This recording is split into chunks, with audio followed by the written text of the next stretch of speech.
paham Jabariyah, paham Qadariyah. Kemudian muncul lagi Mu'tazilah.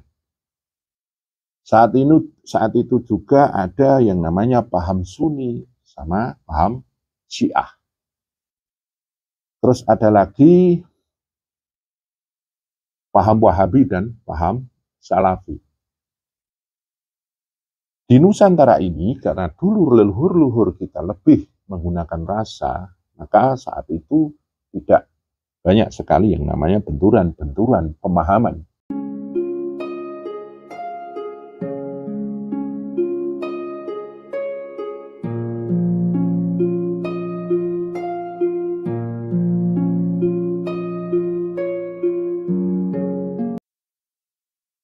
Assalamualaikum saudaraku, salam satu rasa.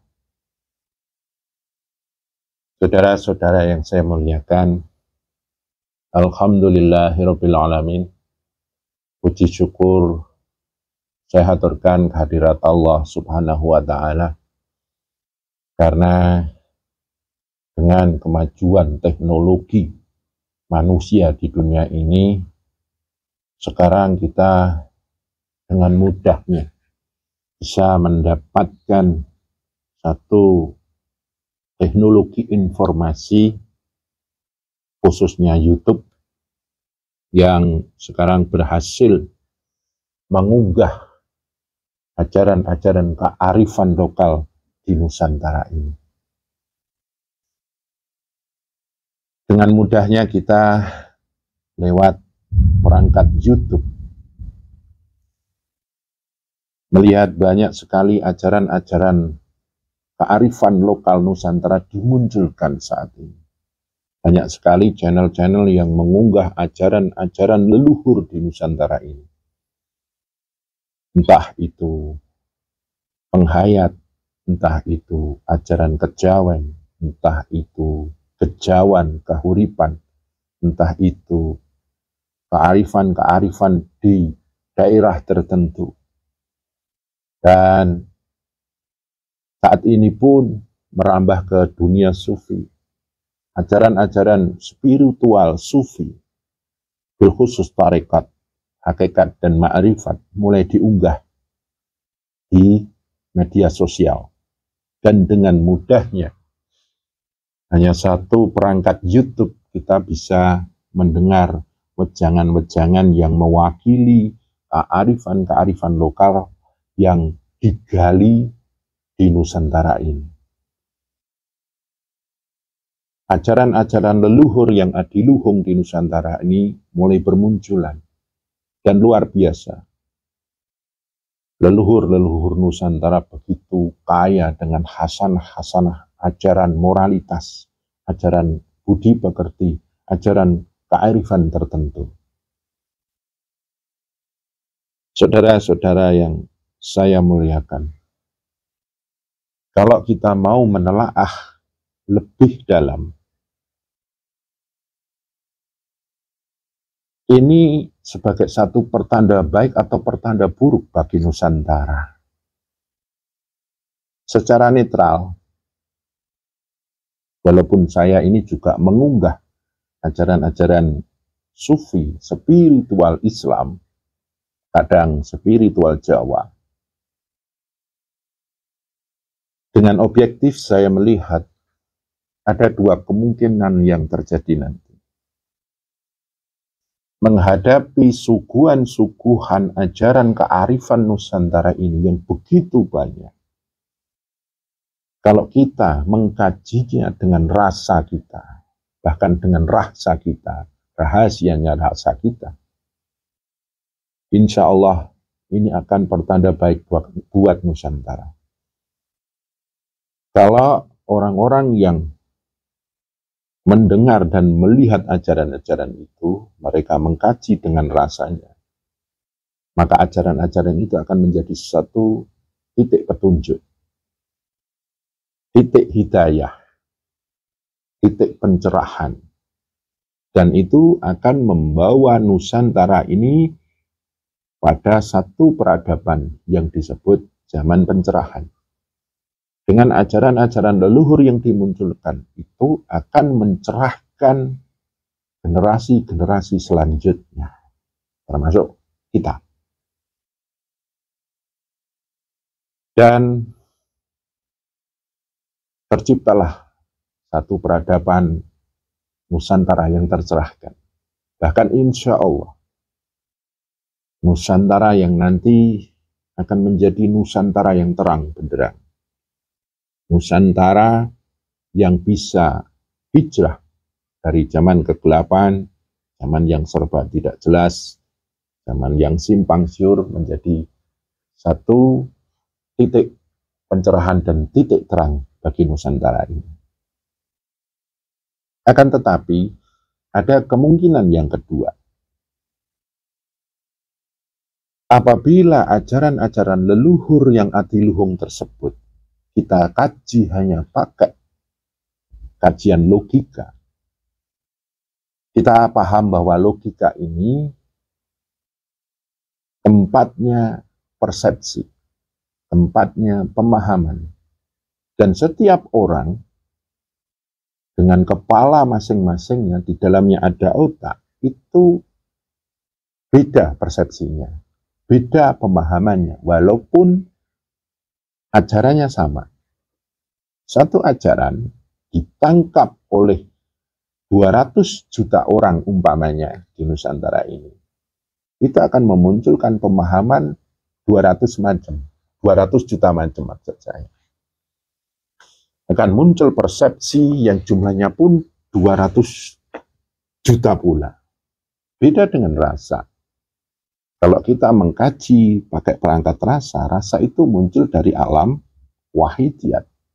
Rasa tidak bisa untuk berbantah-bantahan. Rasa itu yang namanya manis ya kayak gitu, yang namanya pahit ya kayak gitu, yang namanya asam ya kayak gitu, yang namanya asin kayak gitu. Yang namanya istilahnya tawar, ya seperti itu. Itu rasa. Rasa itu tidak bisa untuk perdebatan. Dan rasa itu cenderung kepada yang namanya petunjuk, hidayah, pencerahan, titik cerah. Yang kita takutkan adalah nanti kita mengkaji ajaran-ajaran adiluhung itu hanya dengan persepsi. Padahal kita ada potensi beda persepsi. Dengan logika kita ada potensi beda paham. Dengan logika kita akan beda pemahaman. Dan nanti akibatnya muncul banyak paham di Nusantara ini. Kita tahu sejarah Timur Tengah. Banyak sekali beda paham saat itu, berapa ratus tahun yang lalu. Saat itu ada aliran filsafat, aliran istilahnya kosmologi, ontologi, pemahaman tentang ketuhanan. Saat itu ada paham Jabariyah, paham Qadariyah. Kemudian muncul lagi Mu'tazilah. Saat itu juga ada yang namanya paham Sunni sama paham Syiah. Terus ada lagi paham Wahabi dan paham Salafi. Di Nusantara ini, karena dulu leluhur-leluhur kita lebih menggunakan rasa, maka saat itu tidak banyak sekali yang namanya benturan-benturan pemahaman atau yang muncul dari beda paham. Kita tahu di Nusantara ini ada dua organisasi besar, satu Muhammadiyah, yang satu Nahdliyin. Kita tidak bisa memungkiri ada perbedaan paham di situ. Apa itu? Contohnya tarawih, tentang tahlil, antara bid'ah atau bukan. Kalau tarawih ada yang 11, ada yang 23 rakaat. Itu dari dulu sampai sekarang belum ada titik temunya. Dan ini sebagai bibit beda paham. Alhamdulillah tidak memunculkan satu gesekan yang besar. Dan tetap Nusantara ini aman-aman saja. Saudara-saudara yang saya muliakan, seandainya nanti ajaran-ajaran adiluhung di Nusantara ini dimunculkan dan kita hanya pakai perangkat logika, perangkat pemahaman kita, nanti yang kita khawatirkan adalah ajaran-ajaran itu tidak bisa menjadi pencerah rasa kita, petunjuk hati kita, pitutur yang luar biasa, tapi akan justru menjadi banyak beda paham. Ajaran Jawa nanti jadi paham Jawa. Ajaran penghayat akan menjadi paham penghayat. Ajaran Islam menjadi paham Islam. Ajaran Tarekat menjadi paham Tarekat.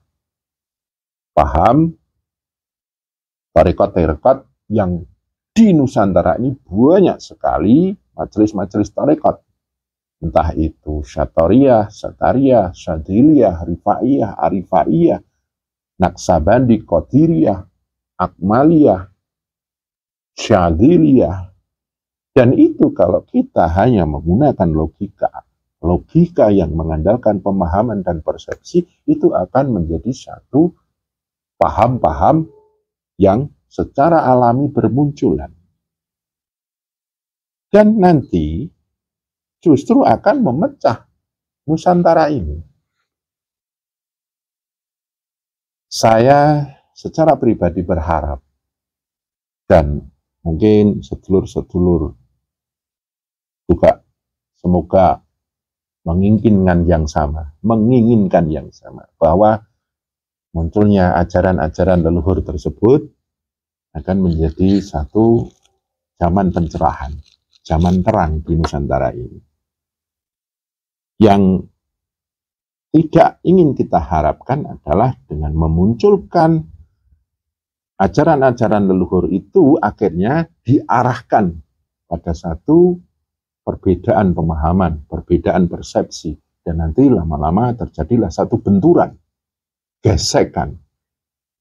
Kita sudah tahu yang namanya orang Jawa itu tidak ada yang namanya fanatis. Kalau nanti itu dimunculkan paham yang mengandalkan pemahaman logika, nanti yang kita khawatirkan ada fanatisme Jawa. Kita sudah istilahnya mencium itu. Sekarang ada sebutan kadronisasi, Jawanisasi.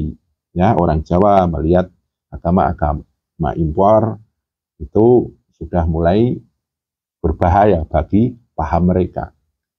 Ada istilah orang-orang umum, istilah kadrun. Ada istilahnya sekarang orang-orang yang istilahnya dengan paham impor itu dengan dasar fitnah, syirik, musyrik ini mulai bergesekan dengan kearifan lokal Nusantara. Dan ini sangat kita khawatirkan. Maka dari itu, saya berharap semoga nanti apa yang saya unggah ini, kalau memang di dalam video-video yang saya unggah itu tidak bisa menembus pencerahan bagi rasa kita bersama, tinggalkan.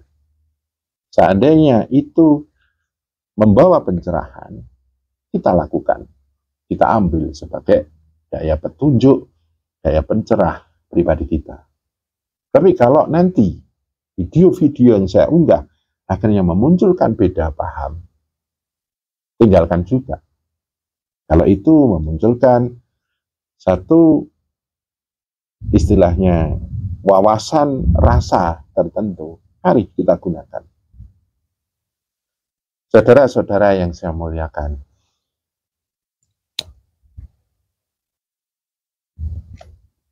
Nusantara ini luar biasa. Saya melihat beberapa channel di YouTube, luar biasa. Ajaran-ajaran leluhur Nusantara ini luar biasa.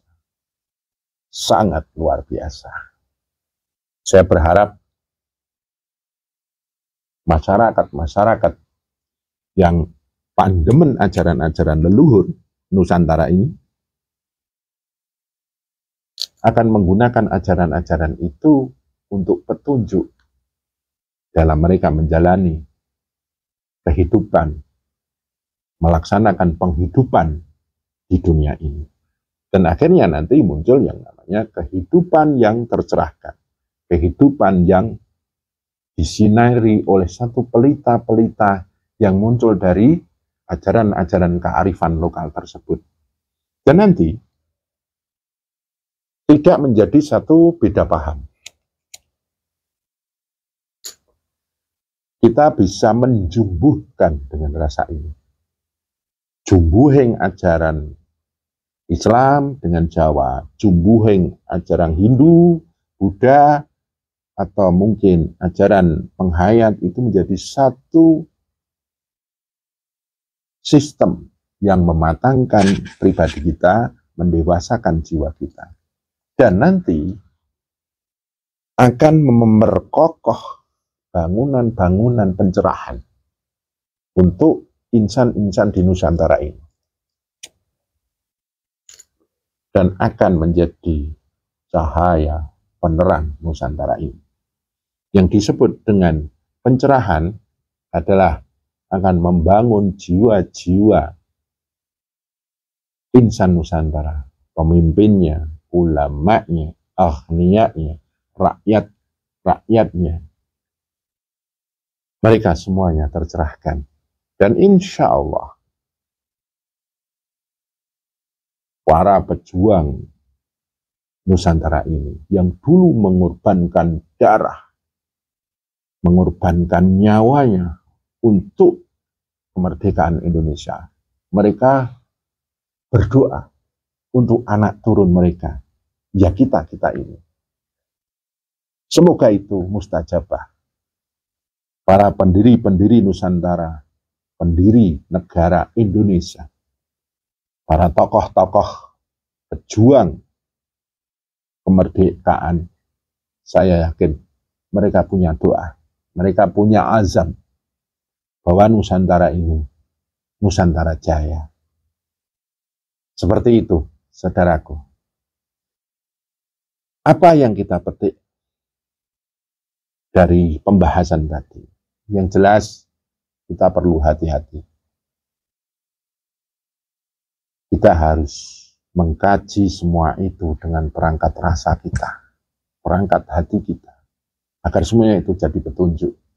Jadi tempat kita istirahat sejenak dari kita tahu saat sekarang ini masa-masa sulit dengan 2 tahun kena yang namanya wabah corona, ekonomi sulit, pekerjaan mulai tidak seperti yang dulu lagi, harga-harga mahal dan lain sebagainya.